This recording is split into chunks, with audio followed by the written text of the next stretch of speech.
So our product is a smart camera that teams can embed into their mobile apps, and we run edge models on the camera. And so we're able to do real-time detection based on images and a rule set, which is something totally new and much better kind of solution than the edge. Thinking about this, we have lots of them because there are turning points all the time when we learn more about our customers.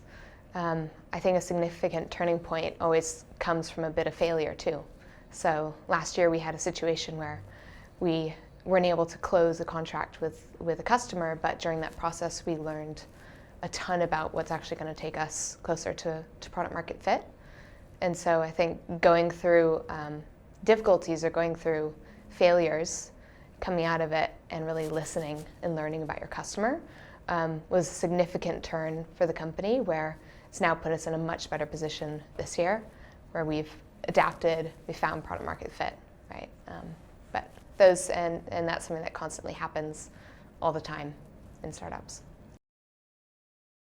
So our customers are modern operations teams, like with very heavy logistics. So if you think about shared mobility, think about delivery, think about retail. And the problem with those operations, they're getting more and more complex, right, in the modern world. And it's really hard for those companies to measure the actual quality of their service.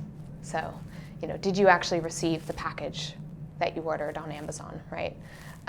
Did you actually was something actually damaged before or after you used it? So it's really hard to measure actual quality right now, and there are no good ways to do this. And that ends up being really costly for the business because they have to deal with angry customers, support issues, all of these kind of downstream effects. And so with Captur, we take that pain of, okay, how do I measure and improve quality?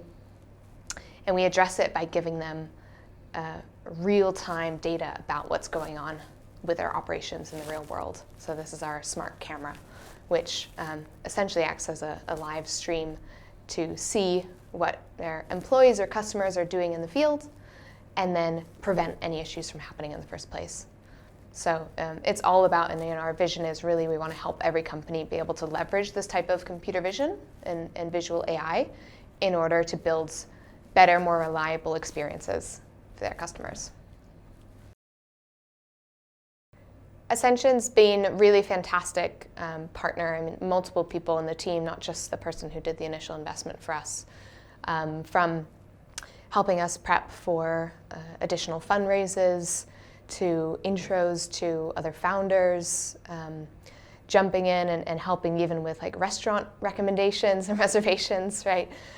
Because we have a shared passion of some foodies on the team. So Ascension's been just a fantastic support as a founder. Anything I need, I know that it's a simple WhatsApp away. I think AI technology has come a really long way in the past year, but we're still very early on the adoption curve.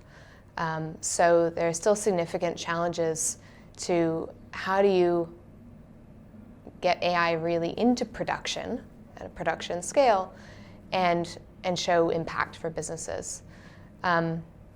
So some of the ways that we think about this is what's the difference between hype AI and generative AI and really genuine and practical AI for companies. And some of the hurdles to helping businesses through that are really about giving them tools to educate them on what the technology can do, what it can't do, limitations, and also using product as a way to help build trust in what the AI is actually doing. Making data visible, making things explainable. It's still a really complex kind of sale, and it's still a new type of product that people are buying in the market. So I think really the challenge right now is less on the technology side and more on the people side and kind of change management and adoption. I think as reflecting as this on a founder, we make so many, right, all the time, and so and it's all about how to learn from them. I think reflecting on my early days, a big mistake was trying to look too much at other examples, and there's a real urge to try and mimic other things that you've seen be successful in other companies, and getting to down a kind of LinkedIn rabbit hole of Medium articles, right, of reading, wow, what have other people done and how have they solved it. That just creates a lot of noise, which ultimately takes you away from your customer, your specific problem, your specific solution.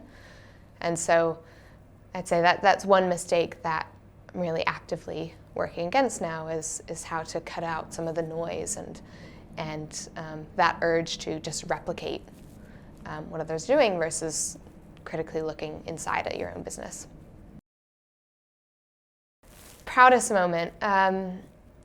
Gosh, a few. So I always have a really proud moment, like when we actually see our technology in the world, in production. Had a friend text me the other day saying, hey, you guys embedded in the Human Forest app. I just finished a ride with them and it was super slick and really cool.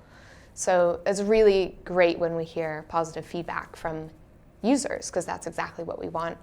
I'd say other proud moments as a founder include we were doing a hiring push a couple months ago, and I was able to kind of watch some of the recordings of the videos that the team were doing in the recruiting process. And I think hearing the team say that they love the culture, they really enjoy working at the company, that they're feeling really fulfilled was an extremely proud moment as a founder. Ultimately people business at the end of the day. So